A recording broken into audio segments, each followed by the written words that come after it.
Good afternoon, everyone. I think it's time we get this train off the station.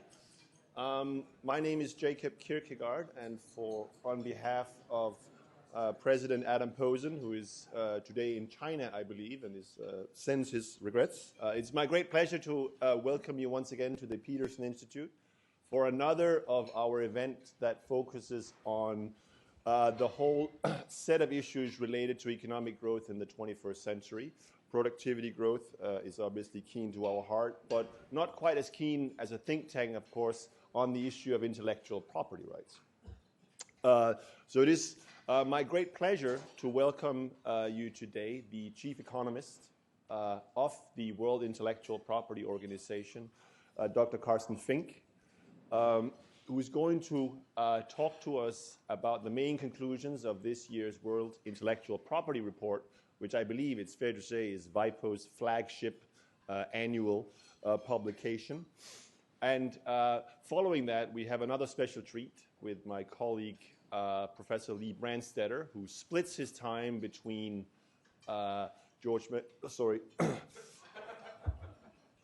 Carnegie Mellon University and the Peterson Institute, but he also has the dubious distinction of being one of my old Columbia University professors.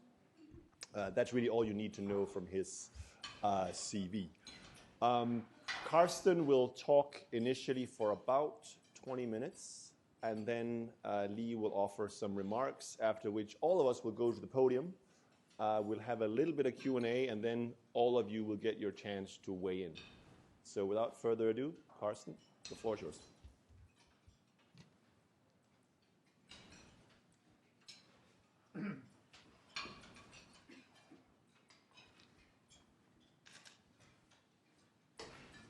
All right, thank you very much, Jacob. Good afternoon, everyone. And let me, of course, thank the Peterson Institute for having invited me to present our World Intellectual Property Report today. Let me also say that, I've been both a consumer and admirer of the work of the Institute for probably over 20 years now, so I'm especially delighted to be here today. As Jacob mentioned, our World Intellectual Property Report is our flagship analytical report. We publish that report every 2 years, and it is our vehicle through which we communicate economic thought on intellectual property and innovation to our member states. WIPO is an intergovernmental organization that belongs to the UN system, and it's, of course, a vehicle through which we participate in broader policy debates in which the intellectual property system has something to contribute. So I'm going to give you a broad overview of a report that, of course, has lots of rich details, so it's difficult to do justice to the work that many of my colleagues have done for this report. I'm going to talk a little bit, I'm going to motivate the report by talking about the history of innovation-driven growth. And then I'm going to focus on what is the most original contribution of the report, which is the case studies on 6 areas of breakthrough innovation. And in the end, I'm going to make a few remarks about future prospects for innovation-driven growth, which of course is a topic that has seen a lot of debate recently. And I'm going to provide a perspective there using the patent data that we work with at WIPO. So let me start. This chart here, which you may have seen before, shows you 7 centuries of frontier growth as it emerges from the well-known medicine database. The frontier here is simply taken to be England, Great Britain, the United Kingdom up to 1900, and the United States thereafter. And what this tells you is that before the 18th century, the world economy saw relatively little growth and poverty was widespread. And since then, the world has grown at a pace, that was previously unknown. And, if one really takes the long view of history, rapid and sustained growth from that perspective is a relatively recent phenomenon. One can divide these 7 centuries into different periods of growth according to their average. We largely follow here what economic historians have done. And if you look at these average rates of annual growth, it emerges that in the period after the Second World War, we've seen the fastest growth on record so far, with average annual growth of around 2%, which implies a doubling of income every 34 years. Now, decades of scholarly research have established the central role that innovation plays in driving long-term growth. Of course, quantifying which innovations account for how much growth is challenging. Many innovations happen at the same time. The diffusion process is long, it's often nonlinear, and also while one can capture productivity effects in the sector in which innovations occur, it's much harder to capture spillover productivity effects as they relate to the economy as a whole. What we did for the purpose of the report, and we really mean this as an illustration, and that's also why it is in the back of the report and not in the report's body. We essentially sat down in the report team and we asked ourselves, what are really the major breakthrough innovations, that have accounted, that have sort of pushed the growth frontier over the last 200 years. You probably can't read it here. I encourage you to have a look at it, if you have a chance, and you probably will disagree with it, which is fine. Again, it's just meant as an illustration. But I think what is remarkable, just looking at these lists of technologies, is how many of the technologies we just take for granted today because they have been invented, but there clearly were times where those technologies did not exist. Now, let me now turn to the case studies of different areas of breakthrough innovations. We focus on 3 historical innovations: airplanes, antibiotics, and semiconductors, and 3 innovations that are currently thought to have breakthrough potential: 3D printing, nanotechnology, and robotics. And the idea of these case studies and the case study approach is that we really ask, first of all, how did the innovations contribute to growth? And in some cases, one can even engage in some quantification. In which ecosystem did the innovation system flourish? And what we are, from WIPO's perspective, particularly interested in is what was the role of the intellectual property system within that innovation ecosystem. We also invested significant time mapping patents worldwide to these 6 fields of innovation, where in fact we also worked with patent examiners in different patent offices who assisted us in essentially identifying the patents and coming up with a mapping methodology. Now, let me briefly address each of the questions that I just outlined. How have these innovations spurred growth? In the report, we broadly distinguish among 4 different channels through which innovation affects long-term growth. And essentially, we describe for the various breakthrough innovations, how the various channels relate, or how the various breakthrough innovations relate to those channels. So just to give you a few examples, in the case of capital deepening, it's probably best illustrated and quantified in the case of information and communication technologies. For example, in the United States, firms throughout the economy rapidly increased their ICT capital stock in the 1990s, which was an important contributor to the fast growth we saw in the 1990s. When it comes to growth in labor force and human capital, life expectancy over the 200 years that we look at in our report has grown from 40 years in 1800 to 75 years in 2011. That not only has meant a dramatic expansion in labor participation, but it also has meant that workers became more productive over time. We have the specific example of antibiotics.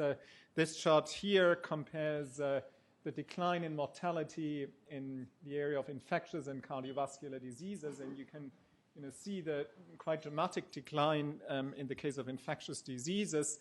That, and economic historians have sort of established the causality here, can really be attributed to the invention of antibiotics and the dissemination of antibiotics. It wasn't the only factor, but it certainly was a key factor. Firm productivity growth, of course, another important driver of long-term growth.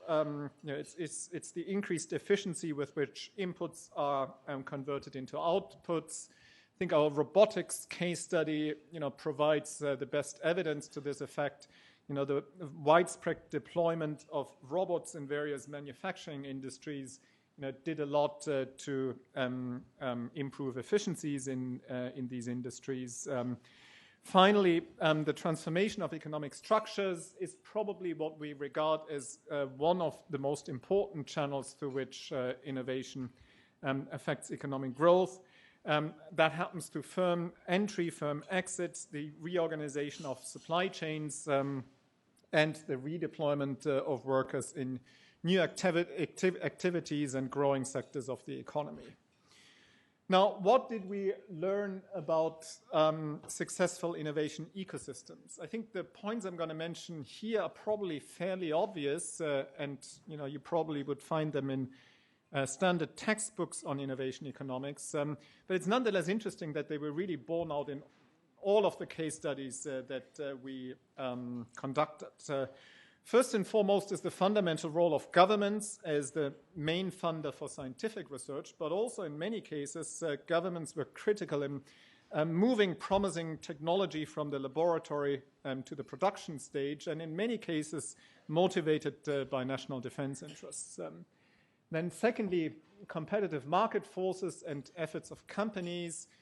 Competition was really important because it kept the pressure on companies to stay ahead of their competitors, and very much in the line of Aguillon and others, it was the force that made companies invest in innovation. And then the importance of linkages between various innovation actors, which takes the form of informal linkages between researchers in different capacities.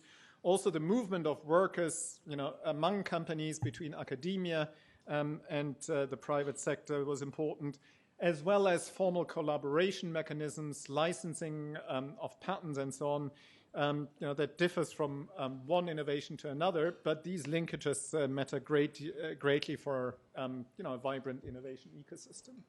Now, what is equally important is that these factors are probably the necessary condition for vibrant innovation to happen.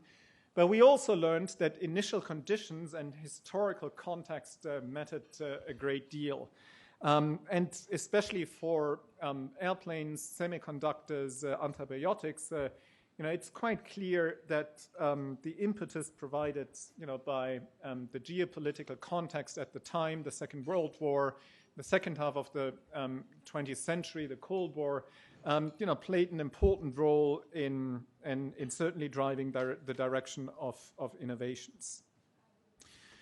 Now, what do we learn from the pattern mappings that we conducted?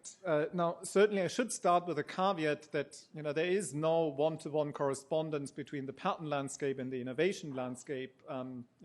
Patents just capture certain inventions. Not all inventions are patented, and innovation goes beyond sort of the narrow process of inventing.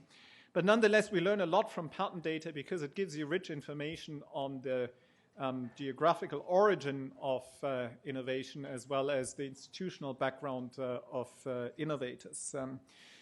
Now, one message that comes from our patent mappings, and we were probably not surprised, but struck by the degree to which essentially innovation in these 6 areas has been geographically concentrated.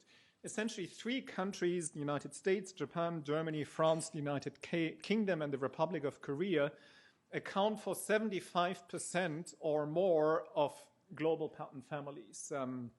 And that, with some nuances, hasn't changed altogether too much over the last 100 years, which is quite striking because it means that essentially the countries that accounted for the breakthroughs in areas like airplanes and antibiotics in the early 20th centuries are also the ones that are at the forefront of nanotechnology, robotics, and 3D printing today. The one major exception, and the most recent exception to that, is China. If one only looks at patent filings since 2005, so patent filings, our data maybe go until 2012-13, but one can broadly say patent filings over the last 10 years, more than a quarter of filings in 3D printing and robotics originate from China. And in fact, these are the largest shares in the world. And 15% of nanotechnology patents originate from China. So, the major story here is really the arrival of China, at least, as it is revealed in terms of patent data, in the club of cutting-edge innovators. The second major finding that emerges from our patent mapping is the rise of academic patenting. So, we essentially, have algorithms that, search for universities, public research organizations, that can make a distinction of whether patents were filed by companies or individuals. And what we find is that the three newer technologies have higher shares of academic patenting than the three earlier breakthrough innovations. Now, I'm a statistician enough to realize that this isn't statistical significance, but we know from other studies that we have conducted that this is generally true. Now, this, on the one hand, one could argue, reflects the greater role of science today in the innovation process, the greater need to rely on scientific input. One could also argue that it is a reflection of policy efforts to better harness results of scientific research for commercial development, though there again one could argue that those policy efforts very much reflect the recognition of policymakers about the importance of upstream research for sort of downstream innovation. Now, again, China stands out here in showing by far the highest academic patenting share. And in the case of nanotechnology, which also in other countries is the most science-based field of innovation we look at, you have an academic patenting share of 80%, meaning close to 80% of nanotech patents originating out of China come from academic institutions. Now, how do we interpret this? One interpretation is to say, well, this is mainly, academic activity that's publicly funded that leads to a lot of patents, but, let's say the corresponding innovative capacity in the private sector is more limited. And also, one could argue that, the potential for commercialization at this stage is more limited. On the other hand, and I think that, especially if one were to take a longer-term perspective, one could argue that, sort of a strong scientific basis may in the future be at the genesis of new firm creation and industries, especially once breakthroughs occur. I think it's more a question how we will look at this some 20 or 25 years from now. But, certainly as far as, the data are concerned, the high patenting shares in China really stand out. And again, this is across all the fields of technologies that we looked at. Now, we then asked, this tells you something about, where patents originate, in some sense where the inventions, take place. We also asked the question, where do the innovators seek protection? So what this table and the figures show you is the share of global patent families for which applicants have sought protection in a particular country. And what we find there is that most patents are filed, again, in the major high-income jurisdictions plus China, which at first sight is not surprising. Certainly the high-income countries in China offer the largest markets, but it's also the jurisdictions that host the technologically most sophisticated competitors. And, we're ultimately also, if it comes to patent disputes where these disputes would be litigated or adjudicated. Now, what is interesting is that if one looks beyond that group, essentially if one looks at the share of global patent families that have an equivalent in low and middle income countries, one essentially arrives at an average of less than 3%. We are looking here at the current areas of breakthrough innovations, which on the one hand would suggest that patents really in those sectors are not an obstacle in technology dissemination, simply because the patents are not protected in those countries. But one could also say that patents are not helpful either, in the sense that patent owners don't seem to be interested in protecting their patents in those economies. So the scope for patents to sort of assist the technology transfer process doesn't seem to be there. What at least I take away from that is that patents in many of the low and middle income countries are probably a secondary issue. The main reason we don't necessarily see technologies flow to these countries has to do with a lack of absorptive capacity, with a lack of understanding of technologies, and the lack of ability to take advantage of them. Let me say a few words about the role of the IP system. Many of the conclusions about the IP system are really specific to the breakthrough innovations. Let me just mention a few sort of horizontal conclusions here. First, we have to be humble. Of course, we do not observe a counterfactual history with different intellectual property policies. So I think in that sense, one always has to be careful about coming up with strong conclusions. We, of course, see that innovators frequently relied on their intellectual property system to protect the fruits of their innovative activities. It was actually fun, for the patent mappings that we conducted, we run across some rather wacky patents. This is a patent that was filed in the late 19th century in 1889 by an individual in Colorado named R.J. Spaulding on the flying machine. Of course, the future direction of airplane innovation, sort of took on a different turn, but it sort of suggests that whenever, inventors have an interesting idea that they believe have commercial potential, they do turn to the patent system. Now, the case studies, we asked in each of the case studies to what extent was the intellectual property system helpful in appropriating investments in research and development. And in most cases, at least as far as the evidence could be compiled, the answer was to the affirmative. But also we found, and again especially the historical breakthrough innovations, we were struck by that, about the importance of knowledge sharing and technology markets. Airplane is a good example where already in the 19th century you had a lot of hobby inventors that were active in that area, and that through clubs of inventors were quite happy to share their knowledge. That then radically changed once the first flight took place and once there was real industrial value in airplanes and in inventions. But to this day, you look at areas like 3D printing and robotics, there are vibrant open source communities that are an important element of the overall innovation ecosystem. We also see lots of specialization already, for example, in the 1930s in airplane developments, with different companies focusing on different elements of the R&D process and licensing their technologies to each other, and some also funding their R&D specifically out of their patent licensing income. And then in the case of semiconductors, there's, and that's quite well documented, the cross-licensing arrangements that took place in this industry, because all the companies that were major innovators in this field needed to rely on technology that was in the hands of competitors.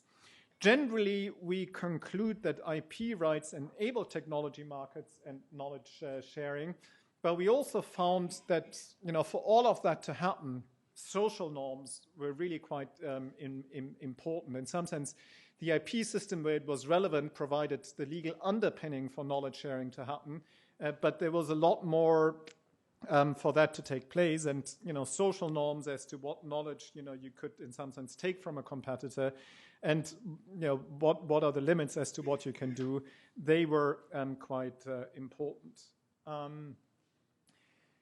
Let me end with a few thoughts on the future prospects for innovation-driven growth. I mentioned at the outset that if you look at the growth experience after the Second World War, in the long view of history, it really looks quite spectacular and exceptional. Of course, if you contrast that with the most recent history, the story is very different. This chart here looks at real GDP per capita in high-income countries since the mid-1980s.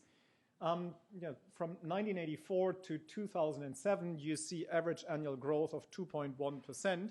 which almost exactly corresponds to the figure I showed you earlier regarding frontier growth after the Second World War. But then the economic crisis came, and not only did the economic crisis lead to an absolute decline in economic output, it also subsequently saw essentially a growth rate that was half the growth rate that you saw before.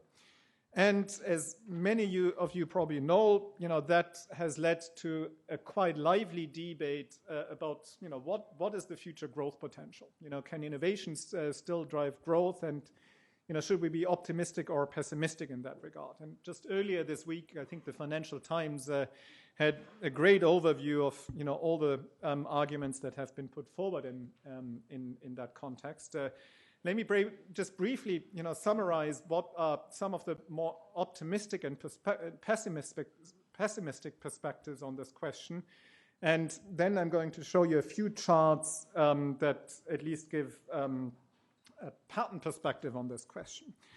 Now, the optimists would contend that we still suffer from a post-financial crisis debt overhang, and once sort of all these debt issues are resolved, faster growth would eventually resume. One can also make the case that never ever has the world invested so many resources into innovation, and also we have a much more diversified innovation landscape, especially with the Republic of Korea and China now being major sort of international players in innovation. And to the extent that innovation is a public good, I think one should only welcome that. One can also be hopeful about continued growth contributions from ICTs. Historical studies show that the growth dividends from major general purpose technologies such as ICTs really take decades to materialize. And if one looks at the latest generation of ICTs, artificial intelligence, there are certainly reasons to be hopeful that this can yield growth dividends. There are also, of course, other promising fields of innovation. We looked at 3D printing, nanotechnology, robotics. There's also genetic engineering, new materials, renewable energy. And optimists would point out that technological advances themselves raise R&D productivity, in a sense that there is a productive interplay between science and technology that generates a self-reinforcing dynamic that seems for many unbounded. Now, turning to the case of the pessimists, they would first of all argue that the debt overhang is not just something that's temporary. We're in a state of secular stagnation. It was Lawrence Summer who coined that term, I believe, which leads growth to persistently fall short of its potential, which means that there are longer spells of unemployment. There are fewer firm creations. Firms may shun investment opportunities that new technology may bring about, and all of that may, in and of itself, serve to lower potential growth. Also, if one actually looks at data that's well documented for the United States, but I think the IMF has also documented this for other advanced economies, there has been an observed slowdown in economy-wide productivity growth since the early 2000s, so that clearly preceded the crisis. And then, there are observers that are really much more pessimistic about the future of information and communication technologies to drive future growth, and they argue that it will be hard to match some of the past achievements. Also, as far as R&D productivity is concerned, it's not necessarily the case that we can always expect that new scientific advancement will accelerate the rate of technological progress. One could also argue that the low-hanging fruits have been plucked. And on that regard, I do believe it's interesting to look at pattern data, again with all the caveats that I mentioned earlier, that patterns only reflect part of the innovation output. And also, if you look at this over time, trends in patenting not only reflect technological opportunities, they also reflect a shift in business strategies. But with these caveats in mind, what do the data tell us? What you see here is the trend in R&D expenditure as well as first patent filings. And just a note on the concept of first patent filings here. We're not, in some sense, using total patent filings the way that patent offices around the world would publish them, and also the way WIPO would publish them, because that includes a lot of patent filings for inventions that already have been filed somewhere around the world. We adopt the concept of first patent filing, which is the concept that gets you, I would say, closest to the concept of a unique invention that is being presented to a patent office. Now, what you see in this chart here is that essentially, patent filings and R&D expenditure grew at similar rate from the mid-1990s up to the mid-2000s. Then there was a decline in the rate of growth of patent filings, then it seems to pick up again, but the trend growth is below the one for R&D expenditure. Now, that picture is misleading, mainly because of China. If you just look at China, you see the following, that in the case of China, you have seen tremendous growth in R&D expenditure, the scale on the vertical axis, so these are all index numbers, tells you about how rapid the growth in China has been. So very fast growth in R&D expenditure, but really astronomical growth in first patent filings, to the extent that more patents are now being filed in China than anywhere else in the world. Now, so if you exclude China from the world total, the picture looks like this. And the reason you might want to exclude China is because China is a sort of much newer player in the innovation ecosystem. It's a sort of much younger intellectual property system, patent system. And I would say, there are many specific factors in China that, that explain what you see in terms of patent filings. So this is the picture without China, where you again see, similar trends up to the mid-2000s. But since then, first patent filings, seem to have stagnated, if not somewhat declined. And if you divide patent filings by R&D expenditure, you get something that's called the patent yield, and that is a sort of rough measure of R&D productivity. And that clearly has fallen since the mid-2000s. I also have the picture here for the United States, where you saw really fast growth of first patent filings in the 1990s, and then patent filing growth in line with R&D filings. And then during the crisis, first patent filings were much more hit than R&D expenditure. Now, I again don't want to overemphasize the patent filings here. The one thing I do want to point out is that if you look at patent filing data, it does not obviously point to a technological boom happening. And that is different from the 1980s and 1990s, where especially in ICTs, you saw that reflected in the patent data. And you also saw that reflected much earlier in history. So, for example, if you look at airplane development in the early 20th century, that clearly was accompanied by a patenting boom. So it's not obvious, that is happening today. Again, I don't want to overemphasize that. But on balance, I don't think it would necessarily support the case of the optimists. Let me stop here. I think Lee is next, but I look forward to the discussion later on. Thank you.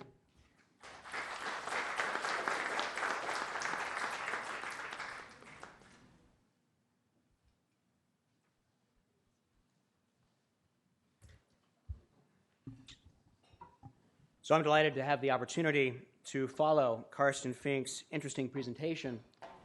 Much of it looked back to our technological past, but the underlying issues are very topical. We're living in a time of intense and growing concern about the ability of advanced economies to innovate as they have in the past. Many experts believe that America's innovative capacity has sharply declined, sharply limiting our growth prospects for the foreseeable future. And we are also living through a period of bitter disagreement about the advisability of extending the strong IPR systems of advanced industrial nations to developing countries. So we can see that reflected in the intensity of one of the most ferocious international economic policy debates in Washington in recent months, the debate surrounding the provisions for IP protection of new drugs in the Trans-Pacific Partnership. Now, these provisions were arguably the single most controversial piece of the entire agreement. My former colleague, and perhaps Jacob's former professor, I don't know if you had a class with Professor Stiglitz, Joe Stiglitz and Utah Senator Orrin Hatch rarely agree about anything, but they are unusually united in their dissatisfaction about the IP provisions in the TPP. Of course, they are dissatisfied for very different reasons. Senator Hatch believes that the TPP does not do nearly enough to protect the IP of innovative drug companies, and Professor Stiglitz thinks that TPP provides excessively strong protection for the new products of drug companies at the cost of dramatically reducing access to medicines for poor patients. Now, I'm going to argue that both of these gentlemen, these eminences of Washington, are actually quite wrong. Now, here's the point on which these two gentlemen, united in dissatisfaction but divided in their reasons for it, disagree the most. It has to do with data protection or data exclusivity to promote the development of biologic drugs. Okay, so biologic drugs can be, for the purposes of today's discussion, loosely defined as drugs based on biotechnology rather than chemistry. These drugs tend to be much more complex than chemistry-based drugs. Right? The typical chemistry-based drug has a molecule that looks like the one on your left, a few atoms, quite simple in structure. Right? Biologics have macromolecules that contain thousands or even tens of thousands of atoms in them. They're incredibly complex, and their complexity makes them harder to make and often harder to develop. Okay? Data protection refers to the period during which a generic pharmaceutical company may not market a competing generic drug on the basis of the data previously submitted by the drug innovator, by the creator of the substance, to demonstrate that therapy's safety and efficacy. Okay, so this is a form of intellectual property that is actually independent of patents, and it runs concurrently with it, and it offers innovative drugs a period of protection against generic substitutes, which may be just different enough from the original product to evade patent infringement, but still effectively compete with it without being an actual innovation. Now, drug companies wanted this protection for their new complex-to-make biologic drugs for a period of 12 years, which is the length of protection that they currently get in the United States. Opponents wanted to limit data protection for biologics to 5 years. In the end, the TPP compromise provided 8 years of effective protection. Hatch and the industry says this is way, way too little. Stiglitz says this is way, way too much. Now, I believe Senator Hatch is right to stress the value of pharmaceutical innovation. Karsten's report points to important instances from our history where we can see the importance of pharmaceutical innovation in the past, and we have a more recent example. Not long ago, an HIV infection was a death sentence. And maybe some of you have actually seen, as I have, the National AIDS Memorial Quilt, which was an incredibly moving tribute to the many lives prematurely ended by this disease. Thanks to pharmaceutical innovation, millions of HIV-positive people around the world are living normal lives. And today's pharma innovators are finding ways to attack cancer, Alzheimer's, and other diseases. Finding these cures is so important for humankind that relatively strong IP for innovative drugs is, in my view, well worth the price that we pay in the form of strong IP. Now, many economists and other policy analysts accept this argument for rich countries but not developing countries, and the idea that the rich should pay for innovation but its fruit should be shared at very low cost with the global poor sounds particularly appealing in the context of medical innovation. Okay? But I would argue that the historical reliance of the global pharmaceutical industry on profits earned in the U.S. market is likely to prove unsustainable in the face of an aging American population, mounting American government fiscal challenges, and incomes that are growing much more slowly than healthcare costs.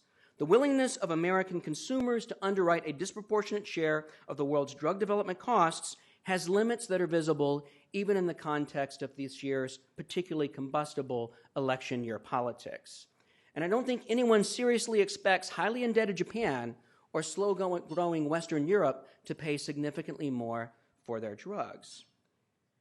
So if the great American pharmaceutical Marshall Plan, which has arguably done far more good and reached far broader than its namesake, is coming to an end, then the argument that at least some developing countries should begin to make a contribution to the cause of global drug development is strengthened. A trade agreement provides a forum in which groups of countries can agree to redistribute this burden in a more equitable way. The leading developing countries have enjoyed sustained periods of economic growth that have led them to account for an ever-increasing fraction of world's GDP and consumer purchasing power, and they enjoy better health, partly thanks to American-funded pharmaceutical invention. So putting strong protection for new drugs in a trade agreement is, in my view, a legitimate thing. But is the industry and Senator Hatch right to claim that anything less than 12 years of data protection for biologics in TPP will bring about a pharmaceutical innovation apocalypse? No. Let me pause and repeat. No. Biologics are indeed complex and costly to create, but complexity cuts both ways. Precisely because these compounds are so complex and they interact with human systems in such complicated ways, right, it's extremely likely that drug regulators that actually care about human safety will require that biologics, which are not exact copies, biosimilars, which are the biologic equivalent of generics and are not exact copies of the original substance, regulators will require that biosimilar manufacturers conduct at least small-scale clinical trials to actually verify that these substances, which are similar but not the same, actually have the same impact as the original substance. Okay? And that requirement is likely to make generic entry in the biologics world much slower, much less frequent, and likely to occur at a substantially lower discount relative to the original product's price than we're used to seeing in the small molecule chemistry-based generics world. Okay? That has certainly been the experience so far in Western Europe, which is the market that has the most experience with biosimilars, and I think that's our best guide for what to expect in the TPP region going forward. Okay? Now, is anything more than 5 years of data protection going to lead to a catastrophic loss of access to medicines, as the opponents on Joe Stiglitz's side contend? Well, no, that's not right either, and for broadly the same reasons. Complexity cuts both ways. Chemistry-based drugs are relatively simple. It's pretty easy to demonstrate bioequivalence between an original drug and its generic copy, because they are basically copies. And so when generics become available, they enter the market in force, prices fall very rapidly, and there's a massive transfer of surplus from producers to consumers. Precisely because biologics are much more complex and biosimilar entry is likely to be limited, right? The degree to which we can expect this transfer of surplus from producers to consumers and the timing of it is going to differ. Okay? Or to put it another way, the exact timing of data protection is not going to matter nearly as much for consumer access in the biologics and biosimilars world as it has in the small molecule world. Are there other aspects of TPP that opponents have attacked that are likely to lead to a devastating loss of access to medicines in the poor countries that are member states? No, because the agreement retains important safeguards to ensure access to life-saving medicines, especially in poor countries. First of all, most of the drugs that are available around the world for treatment of disease have already gone generic and will not be affected by the TPP in any way. Secondly, TPP member states retain broad leeway to influence the prices at which drugs are sold within their jurisdictions. Australia, New Zealand, Canada, and Japan all have government policies in place that allow their consumers to buy prices for patent-protected drugs at a much lower price than Americans pay. Okay? And there's nothing in the TPP agreement to limit that, and there's nothing in the TPP agreement to limit the American government, the future American government, or any other member state from doing something similar. What's also true is that member states retain the right, enshrined under international laws that TPP specifically references, to employ compulsory licensing in the event of a public health emergency. So if there's a disease that's afflicting Vietnam, and it's affecting thousands of people, and there is no generic substitute, and the multinational producers of this drug will simply not make large amounts of it available at low price, the Vietnamese government will have the explicit right to go out into the world and force a compulsory license, basically find a low-cost producer inside or outside of Vietnam to make that medicine available at a cheaper price and deal with the public health crisis in that way. Finally, most of the controversial provisions other than extended data protection for biologics have already been incorporated into previous U.S. TRIPS Plus FTA agreements. And in no case have they had a statistically significant impact on imported drug prices, longevity, infant mortality, or the ratio of health expenditures to GDP. In fact, when the ambassador from Peru here in Washington presented testimony at the ITC on behalf of TPP, he specifically referenced the concerns that were raised in his country about the effect that the Peru-U.S. TRIPS Plus FTA would have on access to medicines, and presented data demonstrating that those concerns really have not materialized in his country. Now, enough about TPP, which is our Washington obsession. I want to spend my last couple of minutes addressing one of the very interesting points that Karsten raised in his final slides. Okay. At least some of the patent statistics that Karsten showed suggest that China is rising as a Promethean force in global innovation. So as the aging Western Atlas begins to shrug in terms of its innovation capabilities, can the Chinese Prometheus take on the burden? Can the nation that gave us the compass and gunpowder and the printing press and paper money once again drive innovation in the 21st century? Now, I wish it were easy for me to embrace that conclusion. The problem is that patent counts can be pretty misleading because the value of patents is extremely skewed. And it's difficult to measure the actual underlying economic value of patents. But one of the ways that patent economists have tried to do this is by looking at the propensity of inventors to patent their inventions not just in their home market, but in markets abroad.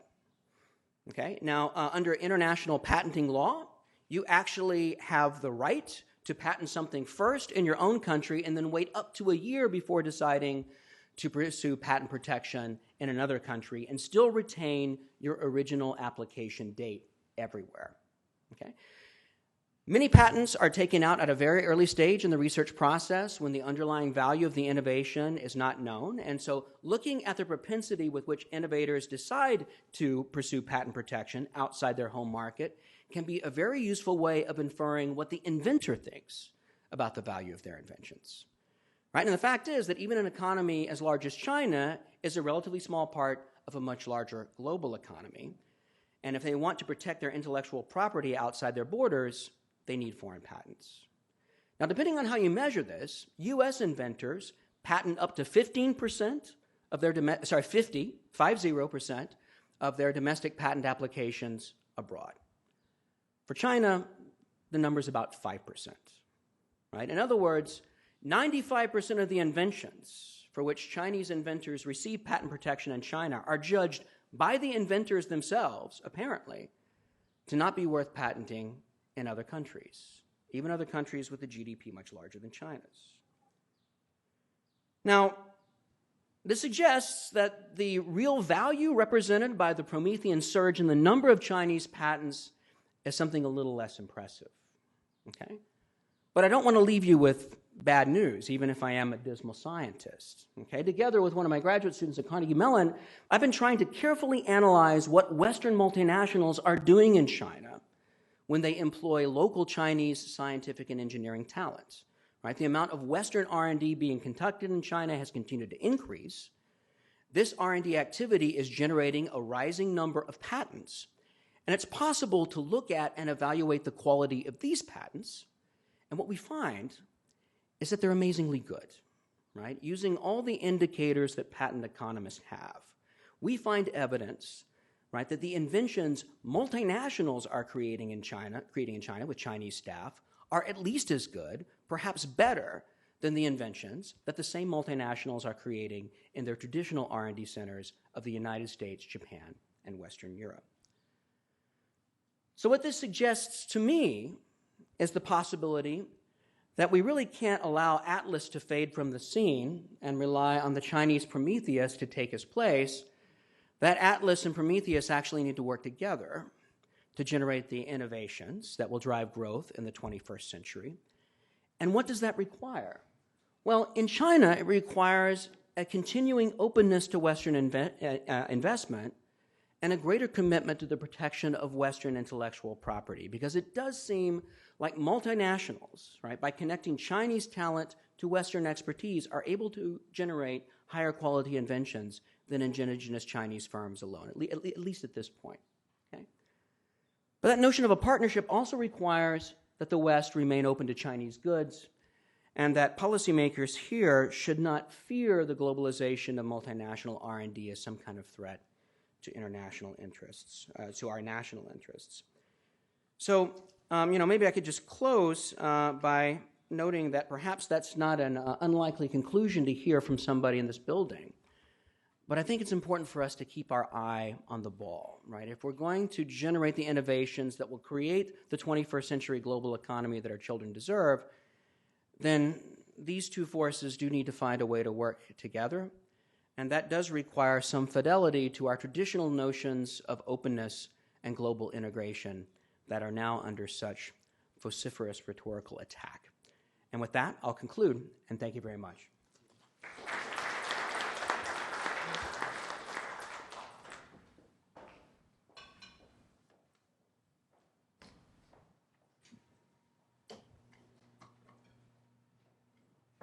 Very much. First Carsten and then Lee for those highly enlightening set of remarks. We will just get ready here, but I think in the interest of time and having as much interaction with the audience as possible, if there's somebody who has a question already, I will happily forego my right to the first question.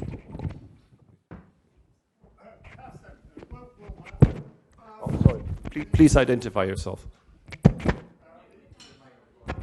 Oh, sorry. Yep. Will Martin from IFPRI. I haven't had a chance to read the report. You may have the answer in there, but what about this view that the breakthrough innovations of the last century and a half, the flush toilet, the motor vehicle, and the aeroplane, were just inherently much bigger deal than any of the breakthrough innovations likely on the horizon? Okay, Will Martin always asks tough questions. Listen, I'm sympathetic to that argument. For example, if you look at life expectancy, as I mentioned in my presentation, life expectancy has risen from 40 years in 1800 to 75 years in 2011.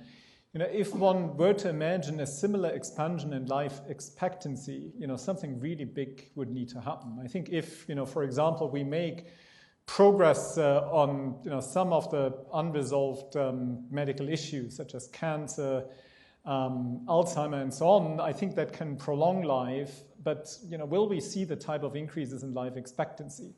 Robert Gordon makes the point about speed of air travel.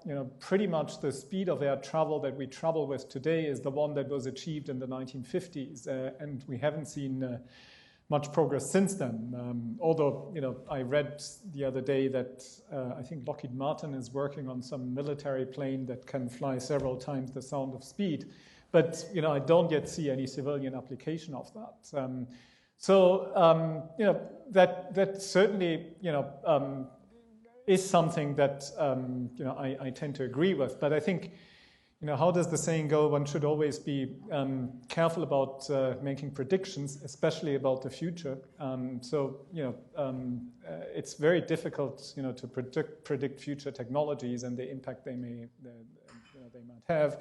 There are enough examples of pessimistic predictions that turned out to be untrue. So, and we quote this in the report. There's There was a British scientist who in the late 19th century ridiculed the idea of airplanes and essentially said flying machines can never fly. And it was less than 10 years later that the first flight of the Wright brothers took place. So I think one should be cautious about making predictions as to what future technology might achieve. But certainly I think caution is warranted. And I also think because we take the technologies we have just for granted, there's always a tendency to put too much emphasis on the latest thing, the latest functionality of your smartphone, whatever it is. So I'm quite sympathetic to that argument. If I could just weigh in. Bob Gordon was one of my professors when I was an undergraduate at Northwestern. And while I have some sympathy for his argument, perhaps I have less than Karsten. Let me give you a counterexample, right? Bob points to all of these domains where our lives were radically transformed in the mid-20th century and suggests that further transformation is hard to imagine.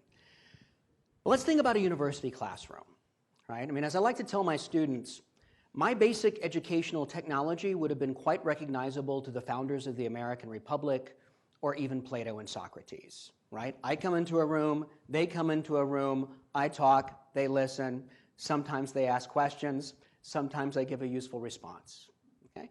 If there's one domain that should be utterly transformed by advances in information technology and the cognitive psychology of learning and artificial intelligence, it should be the other business that I'm in, education. Now, so far, the advances that science seems to promise have been slow in coming, but at least where I sit at Carnegie Mellon, we see examples of innovations that do seem to be substantially advancing the rate of human learning. Now imagine we could come up with a new educational technology that could substantially expand the amount of real human capital formation that takes place in the K through 12 years. It would be hard to imagine something that would have a more profound impact on labor productivity than that. And again, where I sit, surrounded by software entrepreneurs, that seems pretty easy to imagine. Perhaps not next year or the year after that, but over the next few decades.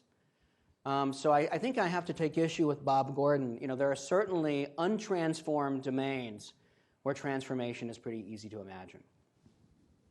Gary? Gary Hoffbauer, I can't resist making a comment to what Lee just said. I don't think he interacts much with the DC Teachers Union. But my question is for Karsten. Companies I talk to, but not pharmaceutical companies, but other companies say that the patent system really doesn't work for them. They go to the trade secret system because in so many countries, the judicial enforcement of patents simply doesn't exist. What's your comment on that? Well, to the extent that you go to one patent system, and in the United States you go to the US patent system, you're obviously under obligation to disclose your invention, in which case, you give up on trade secrecy. So in that sense, it would really be a global decision you make at the outset, whether you patent or whether you keep your invention secret. Now, first of all, patenting behavior differs a lot across industries. There are some industries where really secrecy is the main mode of appropriating your investments in research and development, mainly because most of your innovations are process innovations. They're very difficult to observe to outsiders, and secrecy is really an effective means of appropriating your technology. Whereas in other cases, you absolutely need to have a patent because technology is quite easily observable and you can reverse engineer it and you can copy it. So that alone, I think, is one of the major considerations, while in certain mechanical engineering fields, you go for trade secrecy, and in, let's say, many of the digital telecommunications fields, you would go for patenting. It also depends a lot on industry dynamics. In the case of many of the ICT fields, you obviously have patent portfolio races going on where you need someone else's technology, and the way you get access to that technology is by having your own patent portfolio as a negotiating basis. So again, their secrecy is of not that much value for you. But coming back to your earlier question, and I think that also is quite revealed in the patent data, and also since Lee mentioned pharmaceuticals, there's a big difference between patenting in pharmaceuticals and chemicals and patenting in other fields of technologies. If you don't have your patent in pharmaceuticals and chemicals throughout the world, you might face competition from generic producers in the jurisdiction in which you don't have your patent. If other companies outside of pharmaceuticals and chemicals don't have their patent in those jurisdictions, it hardly matters to them, because in any case, there isn't anyone in those jurisdictions that can copy. And really, the global competition takes place in the major market, and that's also where the IP disputes take place. Now, again, China is different because China is a huge market. China, you have sophisticated competitors, and I think that's why there's so much attention being paid about how IP is enforceable in China. But I think that's quite specific to China. Fred, and then... Fred Bergston from the Institute. A question for Lee on one of his provocative points.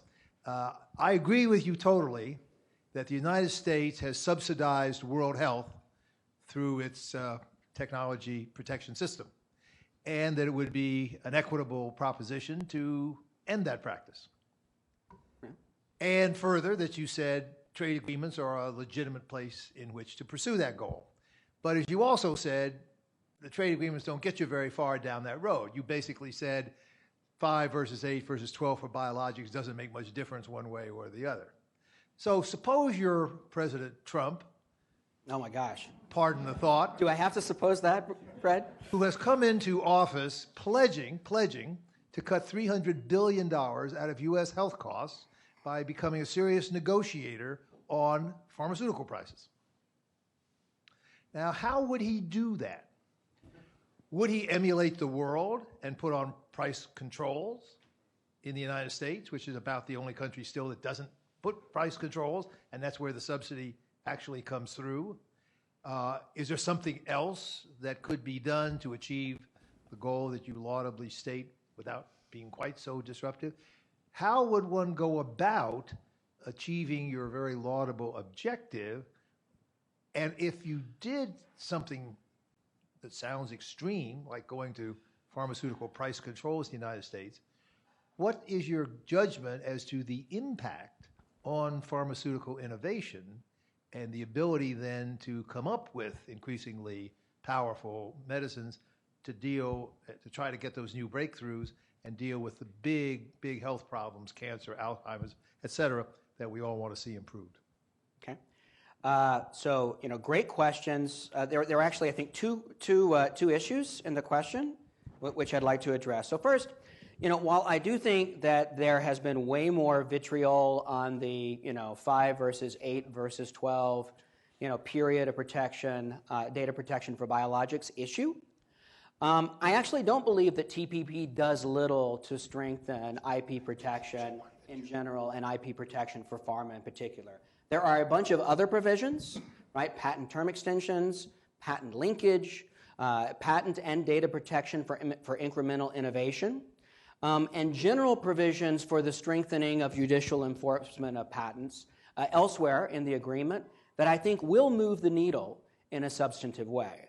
So, I actually, want to make it clear, I do think that TPP takes several substantive steps in terms of improving IP for pharmaceutical innovation in the region, right? Not just for the current member states, but especially for large economies like Indonesia that have suggested a strong interest in joining TPP, but have a very different and much weaker IP regime for drugs today. Okay. And you think that's a good thing? Well, so here's my answer to that question relates to my answer to your second point, right? So, even if there is no President Trump, something that I'm praying for on a regular basis, I still think that in the fullness of time, there is going to be enormous fiscal pressure on the U.S. government for Medicaid and Medicare to utilize their market power to bargain for price discounts. I mean, the United States large insurance companies are already doing that. eventually Medicare and Medicaid will do so as well. I think that's inevitable. And if nowhere else in the world picks up the slack, right, then you will see a substantial decline in the revenues of the global industry, and they will simply have to respond by cutting back on their investments in tomorrow's cures.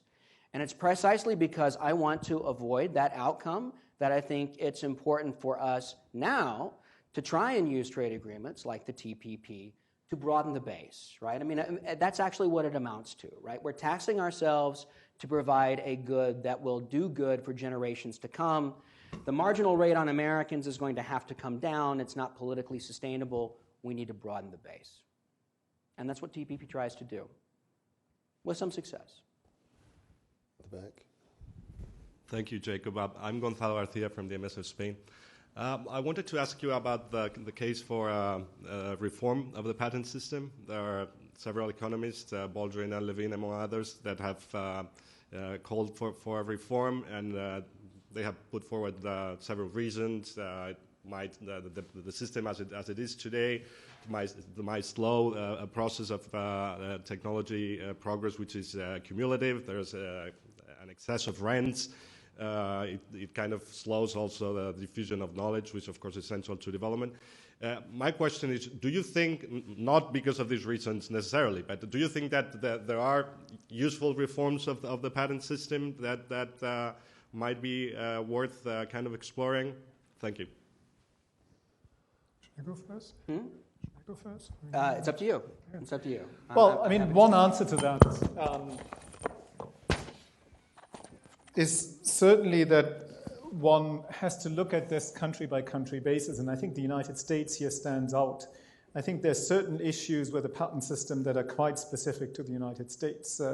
So the question of non-patenting entities, so-called patent trolls, I think that's an issue that at this point is pretty much only a US issue. You know, you do have some patent trolls in Europe and Asia as well, but in terms of scale, it is something that is not as such happening in other countries, and it also has to do with, you know, the nature of the legal system in the United States more broadly. And I think, you know, there are already, I think, a number of sensible proposals on how the system, you know, could be further reformed.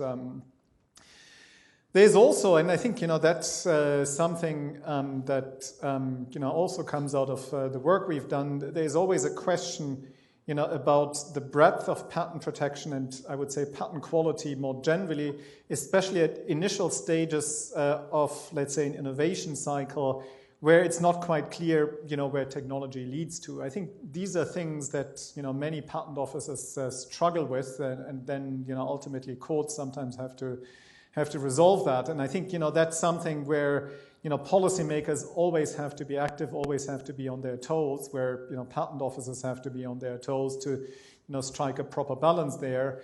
And of course, I think, you know, if there's anything, and I think, you know, this is something that, you know, certainly concerns the United States, but other jurisdictions more broadly, I think there's a lot that could be done in improving the transparency of patent applications. That, you know, if you look at today's patents, they're often written in a rather ambiguous way that it's difficult for third parties to tell what precisely, you know, relates to the claim and what is outside of the claim. And that can generate a great degree of uncertainty in the marketplace, because if you're someone who wants to commercialize a new technology and you're not clear what technology is proprietary and what is not, you know, that uncertainty is not helpful at all. And I think there are lots of sensible proposals on how that could be reformed. And quite frankly, quite a few patent offices are already working on that. Yeah. Oh, well, I guess we have another question. Okay. My name is Tim Grosser. I'm the... Sorry, you were not first. I'm sorry. Sorry. You go ahead. Katie Russ, CEA. So I noticed that the fraction of patents by first-time patenters is actually plummeting over, say, the last decade or so. Do you have any sense of what's driving that, if it's just a U.S. phenomenon or just an advanced economy phenomenon, if it relates to some of these industry dynamics that you were talking about, or the increasing average age of the incumbent firm, this sort of thing? I think it's a really good question, and we're currently doing research to this effect, and I honestly can't give you an answer. There can only be two explanations. One is that it reflects declining technological opportunities. In some sense, that there are less and less inventions that companies deem worthy of seeking a patent, and that it just reflects the nature of technological progress, which throughout history, has always, seen upwards and downward cycles. So that's one possibility. Another possibility is that, one way to answer that, by the way, is to look at different fields of technology, because technological opportunities are not the same across different fields of technology. Another, and this is the other set of explanation, that it simply relates to changes in business strategies. We know that, and studies have demonstrated this, that at least part of the rise in patenting in the 1980s and 90s was due to these patent portfolio wars, that companies essentially built up large portfolios of patents, partly for defensive reasons, partly to, as a vehicle to negotiate cross-licensing arrangements with other companies. And if you, sort of look at the patent yield of, semiconductors companies in the 1980s or 90s, it's doubled and almost tripled in some cases. And, that you can't only explain to technological opportunities, but, that you also have to explain by a shift in business strategies. Now, how might these business strategies have shifted more recently? Could it be that in some sense, there's less need for companies to have these huge patent portfolios? It seems less obvious if you look at this at the level of individual companies, because the big ICT players, they seem to be filing more and more patents. So I think it's a really interesting question. I think ultimately the answer should be a combination of both. I think the business strategy decisions that explain this, as well as technological opportunities that differ from one field of technology to another. If I might weigh in, I would tend to support Karsten's optimistic interpretation, right? And this also relates to the previous question. From my standpoint, the biggest problem with the U.S. patent system is that there are too many patents granted to inventions that don't really merit the patent protection, right? They actually overlap with existing inventions, or they're very, very incremental. And so these aren't things that really move the technological needle that much, but they do contribute to what Carl Shapiro has referred to as a patent thicket, right? This complicated set of patents of uncertain circumference, which you have to navigate if you're significantly innovating in a particular field. So the Supreme Court has undertaken some decisions, and the Obama administration, in its first term, passed a reform of the U.S. patent law that was aimed in part at cutting down on some of this frivolous patenting. And if we've actually succeeded, right, then that's one way of viewing this modest decline in patenting, right, is that we're doing less frivolous and very incremental patenting, but we're still innovating, right? The R&D numbers hold up a lot better than the patent numbers, and R&D is real money. We're almost at our witching hour. We have 2 questions left. We have one in the front and then one in the back. Okay, I'll promise to make mine quick. Ryan Long with the National Association of Manufacturers, formerly with the U.S.-China Business Council. It's nice to see you again, Lee.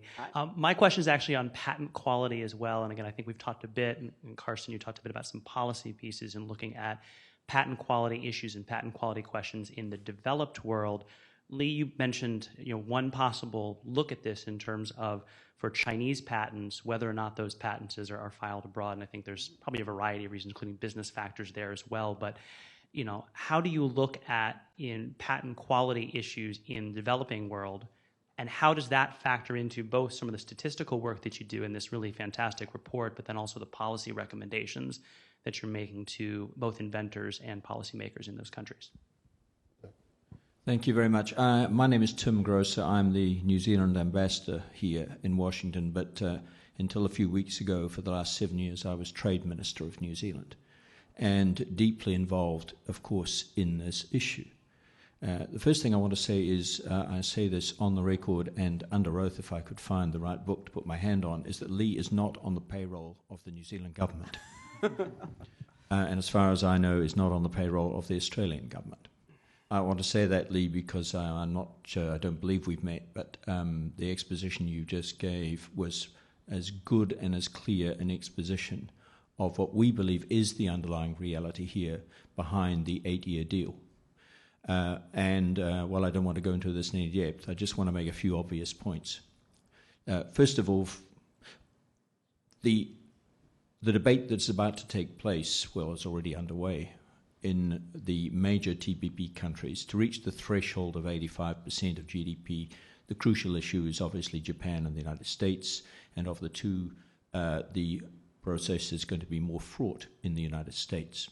And of the three big issues, there's numerous people complaining about numerous different things in all 12 economies because, hey, it's a compromise. But of the three issues that are at the height of the political debate here, data flows, the issue of the tobacco control exception on ISDS, and this issue of biologics. This is unquestionably, it is absolutely my view that this is the most important. So this is not a small issue if I had time to relate it to the broader strategic case of US leadership in Asia-Pacific integration. This is a very important issue, and I just want to emphasize how important it is that people listen very carefully to this very balanced presentation that Lee has given us. The crucial point is that the debate has got screwed up here because under the chapeau of 8 years, effective or comparable treatment, I don't have the text in front of me, people in certain parts of the debate here in the United States have thought data protection was the only element in what will give effective protection. And for all the arguments, I'm not going to repeat them, that you have said, Lee, that is not a balanced view. It is not almost certainly an accurate view. And I would think for all the reasons you've stated, including the reality that when a country like mine is going to import at some point biosimilars, they're going to import them from the United States, Japan, and the major technological leaders of pharmaceutical industry. We're not going to make them ourselves. And there's all manner of natural and other constraints that will almost certainly mean that in the large majority of cases, the effective treatment to allow the innovator to get monopoly rents before the biosimilars destroy that monopoly rent margin is going to be a lot longer than 8 years. Thank you. That was not, fortunately, thank you very much for that. It was not a question, so you only have to answer the first one. Wow. So we do have time? We do have time to answer the first question. I can answer. Go ahead. You can. Go ahead. Well, let me just make one observation. So the question was about patent quality in developing countries, which certainly is a concern. The more so because many patent offices in developing countries are under-resourced. You know, they don't have the level of examiners that some of the developed country patent offices do. Which raises one question, which is work sharing. Many of the patents that patent offices in developing countries look at are the same patents that are being presented to the European Patent Office, to the USPTO, to the Japan Patent Office, and so on. Which is a very sensitive topic. That's a topic that, of course, at WIPO is intensively discussed. The reason it's sensitive is because for many developing countries, the grant of a patent is still an act of national sovereignty, and they, in some sense, don't want to outsource, the decision on something as important as whether a particular invention should have an exclusive rights to a foreign patent office. The question is, to what extent can there be work-sharing arrangements, that make the most out of the work that has already been done, in one particular patent office, but leave the ultimate decision on whether a patent should be granted to the country in question. And, that's already happening, for example, under WIPO's Patent Cooperation Treaty system. I also think increasingly, and, having visited quite a few patent offices around the world, ICTs provide the answer to that because, today when a patent examiner in Chile looks at a patent that already was applied for at the European Patent Office, they pretty much have an idea of what the European Patent Office, has concluded about that patent. So that information, simply because of better ICT infrastructure, tends to flow around the world.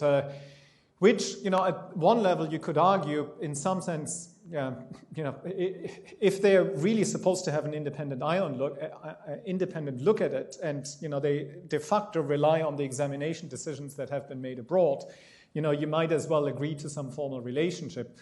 But I think in terms of the way it's actually done, I think you do see more and more convergence, at least as far as the patent examination process is concerned. Yeah, just one small comment. So in terms of actually measuring quality patent output, one of the things that I do with my graduate students is look at where developing country-based inventors are patenting outside of their home country. Right, you can do lots of other more sophisticated things, but looking at the Chinese companies, for instance, that are building patent portfolios in Western Europe or the United States tells you an awful lot about which Chinese companies are actually doing serious innovation. And there are a few, and they're ramping up fast. Well, we are, in fact, a little past our witching hour. So without further ado, I would like to thank Karsten and Lee for what I certainly believe was a very interesting and illuminating presentation. Thank you very much, and meeting again. Thank you.